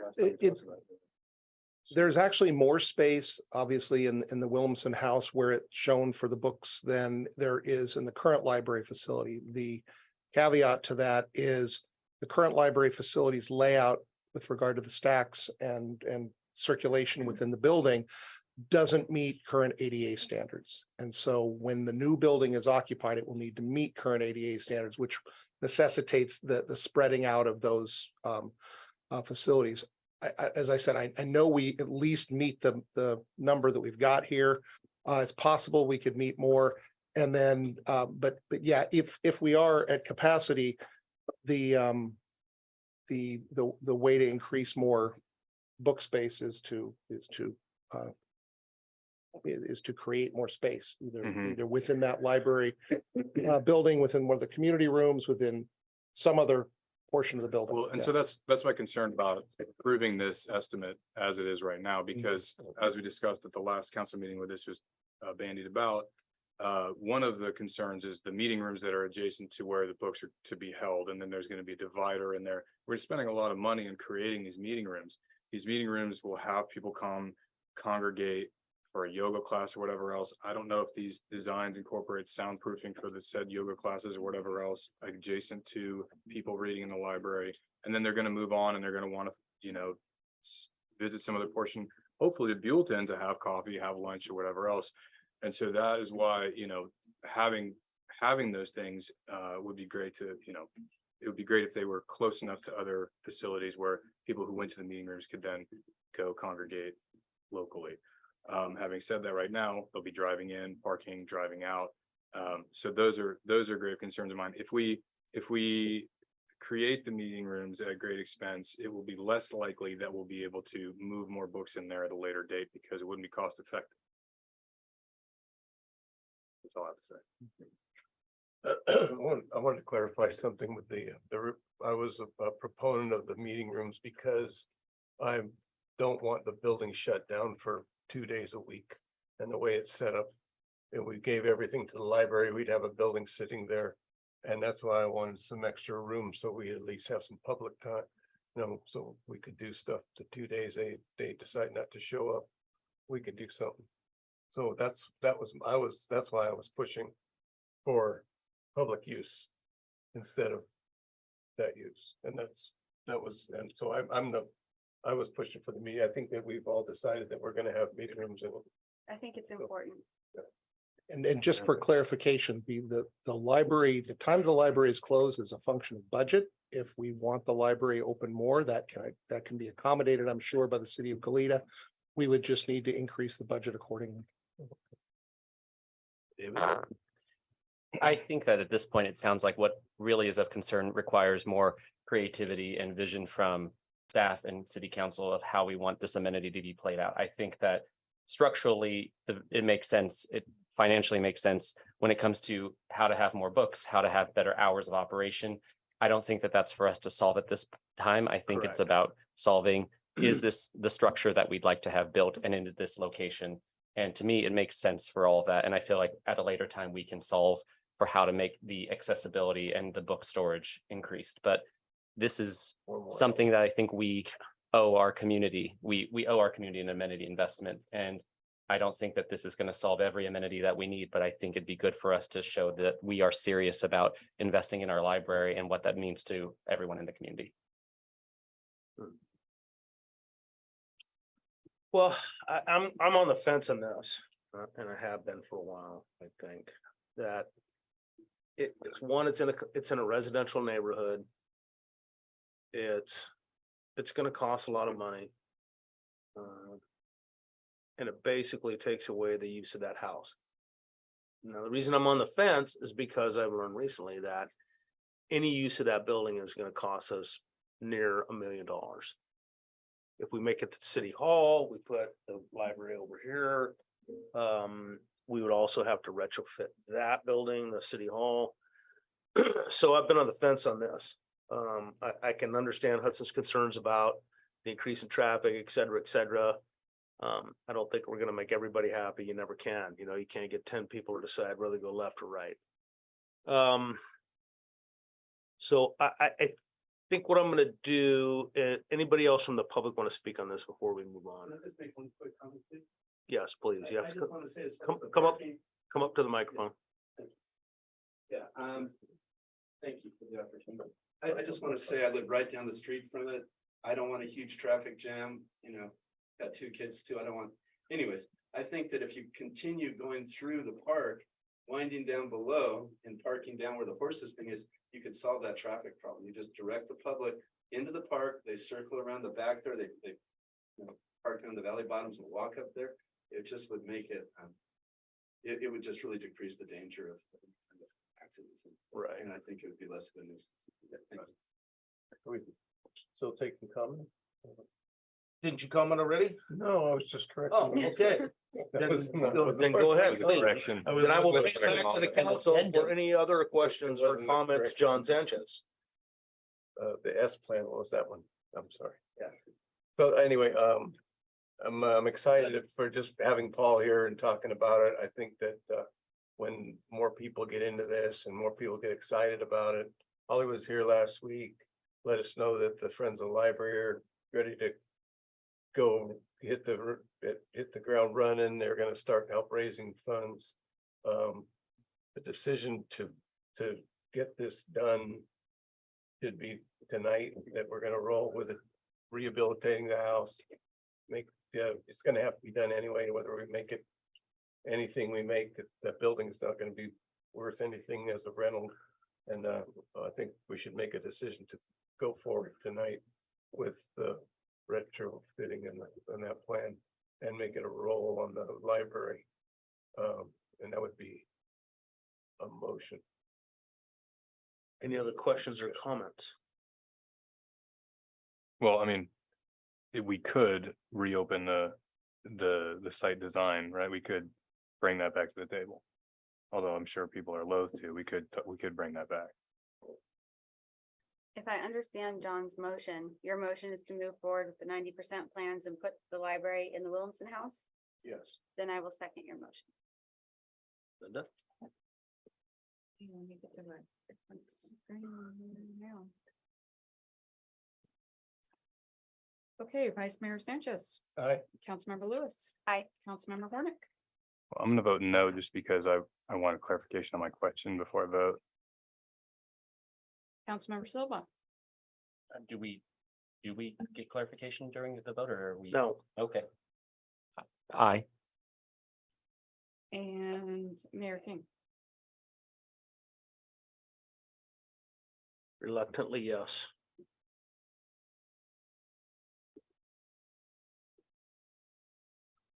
Would you like to make an amended motion? My question is, it is possible via motion to bring this whole library idea back to the drawing table, right? We could say, hey, we're not gonna do scheme A, B, or C. We're gonna rejigger how we want the layout of this Williamson property to be. You have the option to make another motion on top of that one. Right. So would you like to do that? Well, if I do that, I want to know what happens if that motion passes. You've already lost the vote. If we go to a No, motion. we can make another motion on top. So of the motion, whether it's passed or not. if the I have motion done it, is, trust me, I've done it in the past. if the motion, let's just say the motion is, yes, we're moving forward here, that's already been decided, but you would like to have the 90% plans brought back before they're turned into 100% plans to see if meeting room space could be turned into shelving space. That would be a motion you could make. If you made it and it was seconded and it passed, then prior to completing everything, we would have another meeting here where you guys would then talk about turning a meeting room space into shelving space, and then give the architect direction in doing that as they completed the final plans and brought the 100% plans back for approval. That would be the kind of the process. That sounds great, Greg. I would like to make that motion. So Just- let me clarify that. Are you wanting to make it an option to remove or to move shelving space into the current meeting room spaces? Or do you not want that to happen, is what my question to you is, where you do not ever want those spaces utilized as. I would like that to be an option. Well, Can we just, you weren't here for the history, so I just not trying to be like rude or Yeah. anything, but we had like 8 plans brought before us and we had the community in and we went through phases, and it takes a considerable amount of time and it just further delays the actual project. So we had a lot of input back and forth. I think there were 3 total meetings on different configurations and schemes. And it just costs so much time and money to go back now and redo it. I just feel like it's a disservice financially and to the residents, you know, like we really did already make the decision to put it there. I mean, we could, you know, play semantics as to whether we really did or not, but we did. We made the decision to put it in the Williamson property. We made the decision with the direction of the plans and which layout. So it just seems counterproductive to bring it back. And it was just like a lot of time and a lot of progress lost to do it again. So that's the only reason why I'm totally not interested in having to rebring it. But I understand you weren't here for it, so I could understand why that might be important. It's not just that I wasn't here for it. I mean, that kind of precludes the idea that I wasn't paying attention.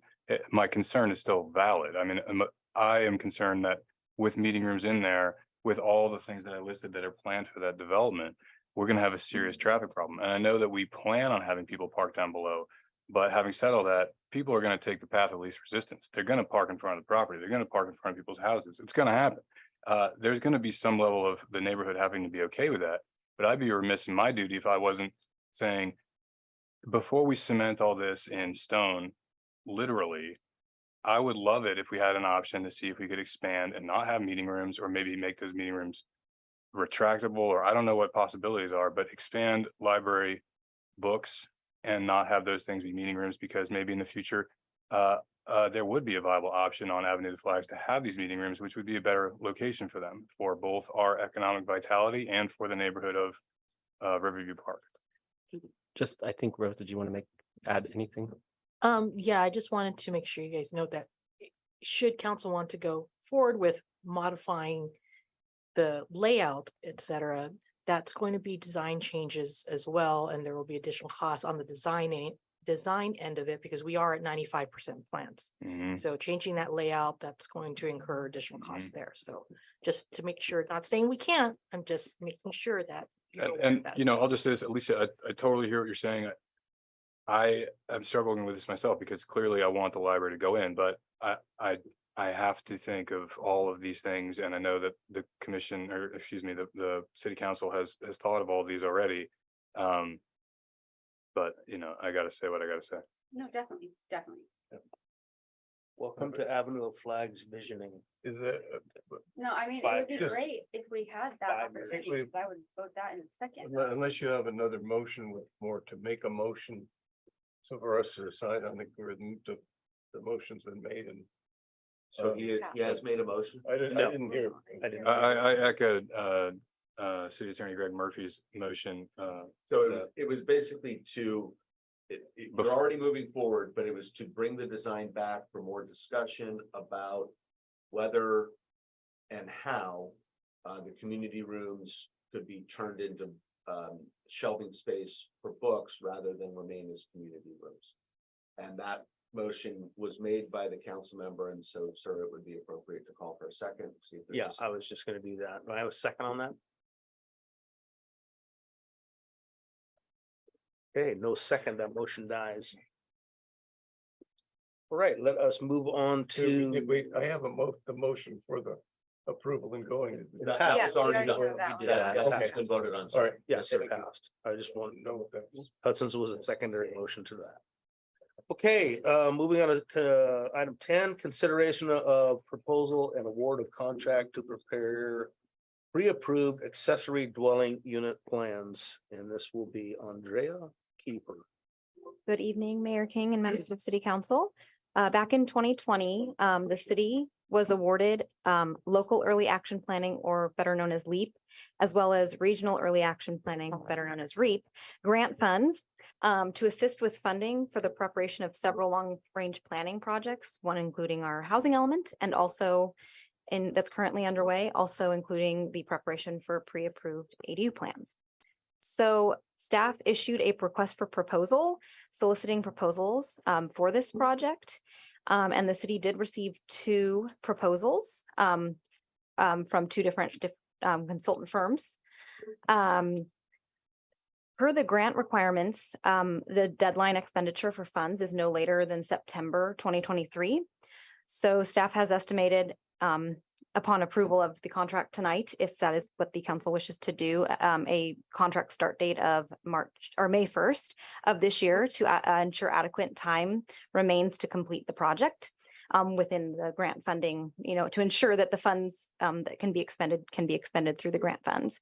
So to that end, the plan preparation is expected to conclude by the end of August 2023, which would be in advance of the expenditure deadlines for the LEAP and REAP grant funds. So just a little bit of background, ADUs are being relied heavily upon to meet cities' moderate income unit regional housing needs assessment, or better known as RHNA numbers. And so in addition to that, the pre-approved ADU plans will help streamline and expedite the permitting process for ADUs in the city for both staff and the applicant. Just from a cost perspective, and by having these pre-approved plans, it's more predictable for the community and staff, and it just makes it more streamlined, a more streamlined process, and gives the city a little bit more control over the design of the ADUs and the sizes of the ADUs, and those kinds of things. That's not to say that somebody couldn't come in with an ADU that is not, a part of the pre-approved plans, but it just provides more of an incentive for for property owners to take advantage of the pre-approved ADU plans if they are prepared. So basically, the pre-approved ADU plans would provide 3 options to applicants wishing to construct an ADU that have been pre-approved by the city. It would include design, and it would basically include a design of including floor plans, architectural elevations, foundation plans, and structural plans. So 3 designs that were included in the request for proposal include one design for a detached 1-bedroom ADU of approximately 750 square feet. The second would be a detached 2-bedroom ADU of approximately 1,000 to 1,200 square feet. And the third would be a studio or 1-bedroom garage conversion design plan. In addition to that, 2 architectural elevations will be produced for each of the 2 detached ADU designs for a total of 4 elevations. And these designs would be consistent with our community design guidelines in both the mission and ranch design styles. So LEAP funds, as I mentioned earlier, had previously been awarded for this program. However, as costs for consultants have increased, additional funds are needed.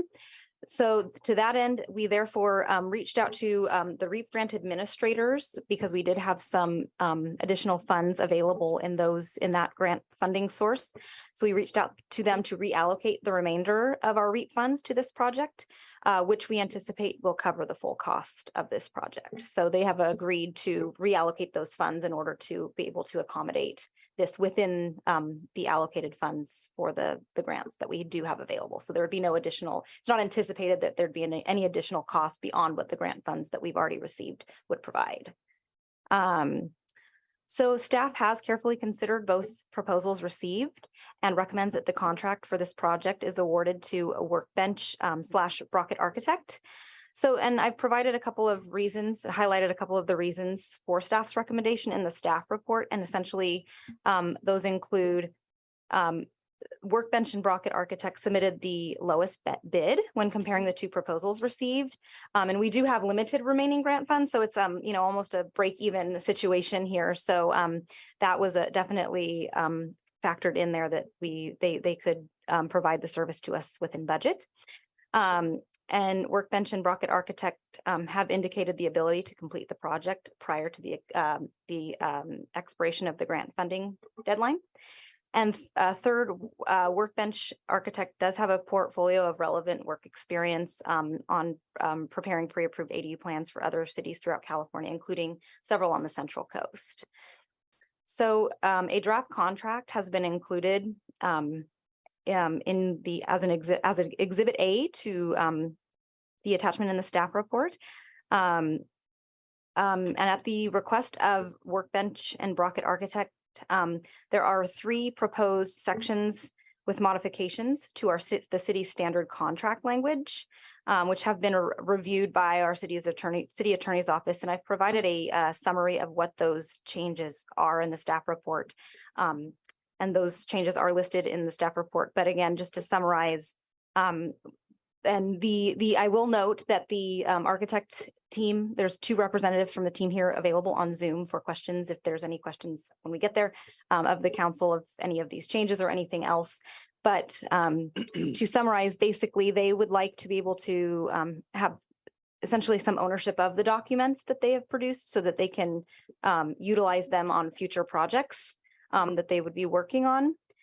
They also would like to get some sort of notification of, keeping track of how many property owners have utilized the pre-approved ADU plans that they prepare for a project in Buellton. So there's some language in the agreement, the draft agreement, to that end. They also have included some of their own language for liability release, which includes, liability release for them as well as the city of Buellton for basically limiting or eliminating liability for the city in the event that property owners are using these documents. So again, staff has determined based upon the proposals received that Workbench and Brockett Architect is the most qualified consultant for this project. And again, they have also indicated the ability to produce the document within the required timeframe and budget. And staff believes that the proposed amendments to the contract are reasonable. Again, there are no anticipated fiscal impacts to the city. There are sufficient regional REAP and LEAP grant funds available to cover the cost as far as we can tell at this point. Now, I will note that, we are going through the housing element update, and we have not yet received our comment letter back from HCD. So we anticipate that it won't be that extensive, and our consultant working on that project will be able to complete the project within their budgeted contract amount. But until we receive that letter, which I believe we are anticipating next week, we won't know for sure, but we do anticipate, we feel that we've addressed the comments from HCD on that project. So we don't see any issues there, but you never know. So again, the recommendation at this point is that the city council authorize the city manager to enter into a contract with Workbench Brockett Architect to prepare pre-approved ADU plans for the city for a total contract amount not to exceed $45,500. And I'm available for questions. And again, I do have Alexandra Sklar from Workbench as well as Ryan Brockett from Brockett Architect available on Zoom as well.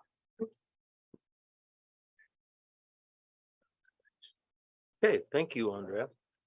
Any questions from council or staff? I just want to make sure I fully get it.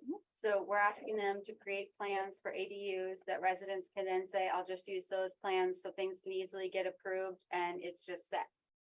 Yeah, basically. yeah. So they would have to, submit the plans and all of those things, and there'd be some, they'd have to pay fees and things like that. But it basically reduces the cost because they're not having to hire, specialists like engineers and architects and things like that. Mhm. It's like an architectural prefixment. Right, exactly. Yeah. Okay, cool. Great. Right, it's prefab.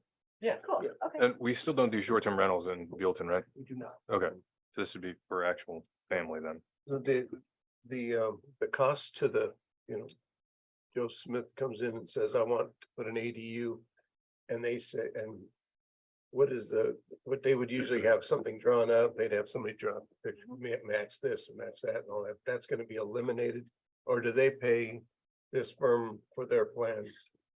So basically, if the city prepares pre-approved ADU plans, it would be at no cost. So these plans would be available to the public to then you turn around and utilize as basically a prototype, I guess, for lack of a better word, in applying it to their specific property. So it would basically, they'd have access to these architectural drawings, floor plans, structural foundation plans, and things like that, that they could just use and then again, kind of turn around and submit. So they're really just paying the fee to get the permit to do it because the actual work is already approved in those Right. plans. So it's just For the the most fee to get the permit to move forward, basically, unless there's any.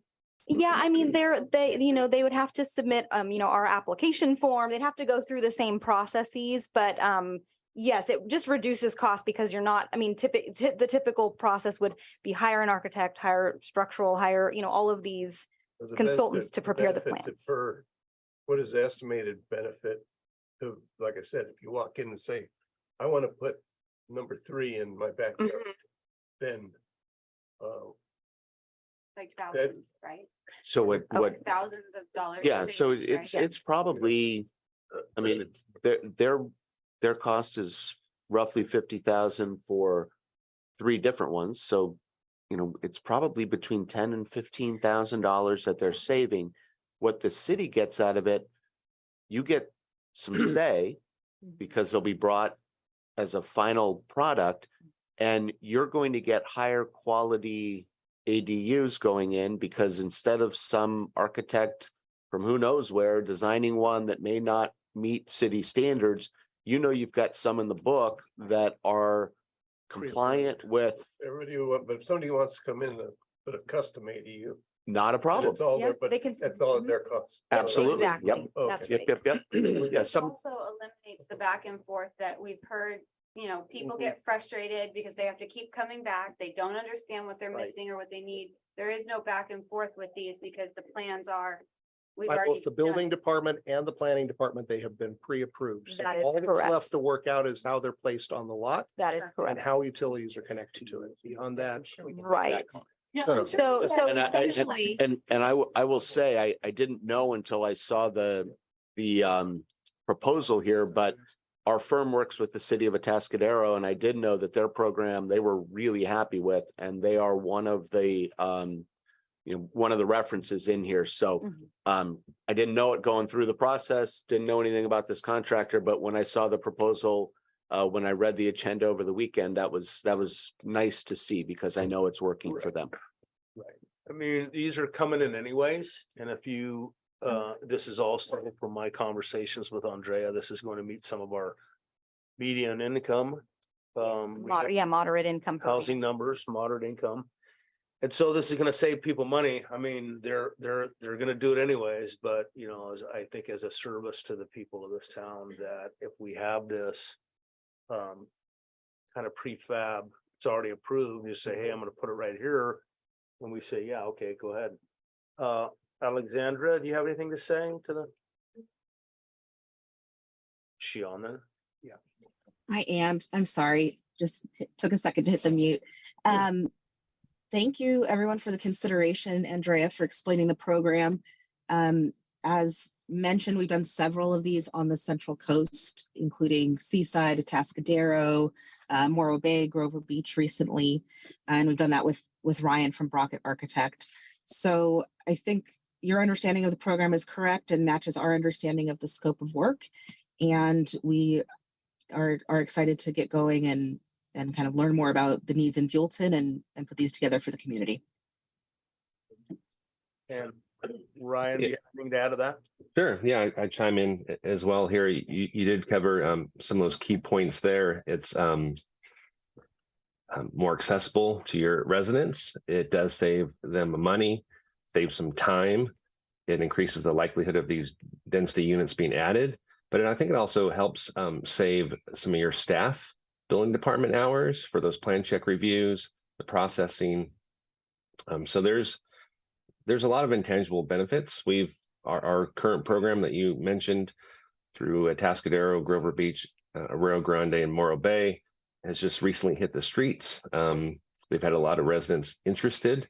We're not quite sure if one has officially pulled a permit yet, but we're excited to see that program roll out as well. Okay, thank you. Any other comments from the public, Linda? No. Nothing? I will bring that back to council then for a discussion or possible motion. Another question. There's pictures, is there 3 different plans or do we have, how many different plans do we I have? don't think there's anything concrete yet, right? Yeah, so we don't have any, so I think Okay. what you're seeing in the There are proposals, no examples of some of the other programs that they've done for other cities, but that's essentially the work product that they would provide for us is. And then so they could have 10 different designs that we would approve or would go through, we could say that looks good too, because it fits right there. So the contract, the draft contract is budgeted for them to prepare 3 designs. If the council wishes to add to that, staff just felt that, providing a variety of bedroom unit sizes, and both the garage conversion option and a 1 and 2 bedroom detached would kind of cover most of what the need would be in Buellton, but, certainly open for discussion if there's any more. And if we want, if another design came in that would be able to increase the menu, that was different.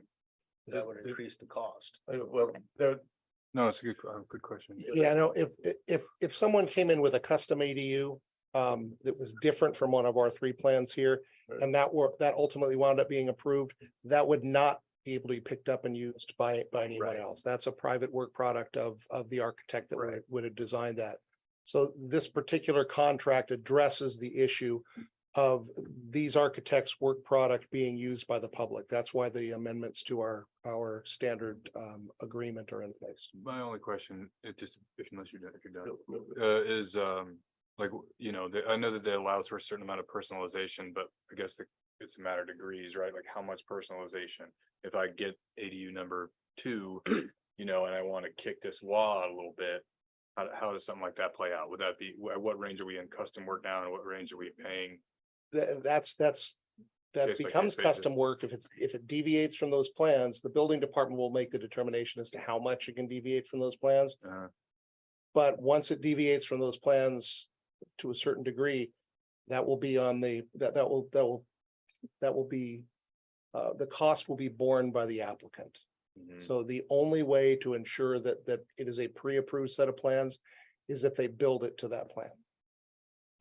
Because you'd have to reinvent the wheel. Well, you'd have to go back and, yeah. You'd have to start over again with them. Right, because, you know, the plans, the idea of the pre-approved plans is that we're actually gonna have it reviewed and approved by county building in a, you know, and so that includes structural floor plans. And so if you start moving things around there, it could change code requirements or. Yeah, if you different wanted to things. change paint color or you know, some exterior building material, something like that, that may not be an issue.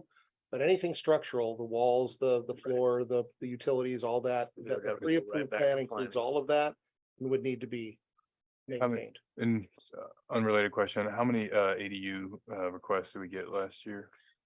You know, I don't know the exact number, but I do know just in preparing housing element and annual reports that we have definitely in the past 2, 3, 4 years seen an exponential increase in the number. I mean, and I'm talking, you know, we used to see maybe 1 or 2 permits issued a year for ADUs, and now we're looking at more like 4 to 5 to 6. So, you know, but I think that number will continue to, you know, at least be maintained or go up slightly in the coming years. This is a point of interest that the way we approve this, or the law shows they could actually come in to the front of their property with one of these. And that's what a concern, I guess anybody could make That was address them, but if that's one thing we should take into account if we're gonna pre-approve that. If 6 people have these put in the front and they're all gonna be the same, and that's why I was. And that just is thinking something that I of- clarified in one of our meetings is if you have the available space and it meets the requirements, you can put it in your front yard. And that's not something that the city has anything to say about. Right. That is mandated by state law. And State of we don't even have the ability to do a whole lot of requirement for customization. So if we had 6 neighbors in a row that wanted to come in and build the same design plan, we don't have any discretion there to tell them no. And that's Yeah. not, I just wanted to make, that's. a Yeah, and possibility. just to add to that, so, you know, the pre-approved ADU plans doesn't include, you know, a specific location on the lot, right? So basically somebody would come in with this pre-approved ADU unit, but as long as they met the setback requirements, the placement on the lot is something that's not addressed as part of this. So they would just need to comply with state law and the city's ADU ordinance in terms of placement and provide that detail at the time they submit the application. And a question for Brian. Do you only have 3 different, or do you have a whole menu of 20 different ADUs, or you just deal with these 3 ADUs? And is that why you're just giving us it for that menu? He would be Yeah. specific to Buellton code. Right. Correct. Yeah, as us as the architect in our firm, we've done a variety of ADUs locally of all kinds of different sizes and different property constraints, locations. Our program with Tascadero and those other cities were 6 plans with 4 elevation options each. And but this program will allow us to work directly with your planning and building department to customize, you know, and design your ADU. So we aren't kind of giving you an off the shelf or a Tascadero ADU. This is, you know, we will go through a design process with you to design ADUs that are a better fit to increase the likelihood of use in Buellton specifically. That's what I'm wondering is, would it be an option to get 6 different designs? Well, that's gonna cost you more money. Right. Yeah. Essentially, you as a city are our client, right? So we're providing, you know, design services to design, you know, 3 ADUs for you. Keep in mind, 2 of those ADUs have 2 different elevation options that are within that contract proposal. But yeah, I mean, if you wanted to expand the program and do additional ADUs as our client, we would be charging you, services for those additional plans. We would need to go and They have to we would have to renegotiate a contract with them. Grant funds. Yeah, and that's something too that you could, if the program's successful in 6 months or a year, a couple of years, I mean, we could come back to the table and expand on it or revise the program and work with you on additional ones if you needed. Nothing's set in stone in the government. So Especially social That's security. what I just wanted, but I just said, my only thing is that you're kind of, you have three that are easy peasy and anybody who wants to change something's gonna cost, that's what they want to do, but. So just to confirm, it's that we're looking at a contract for 3. And then it's at the behest of the council. If in the future, we're like, this is a great program, we want to expand it, we could do so at that time. So we could kind of just roll this out and see how it feels afterwards. Right. Okay. No. Any other questions or comments from the public before we vote on this? No? Okay. Bring it back to the council. I will entertain a motion. Motion to approve. I'll second that. Linda? Okay, Councilmember Hornick, Aye. Councilmember Silva, Aye. Councilmember Lewis, Aye. Vice Mayor Sanchez. Aye. And Mayor King. Aye. Thank you for your answering the questions. And Alexandra and Ryan, thank you for zooming with us. You're welcome. Thank you. Thank you. Okay, moving on to city manager's report. Thank you, Mr. Mayor, members of the city council. Just a couple items for you this evening, as always.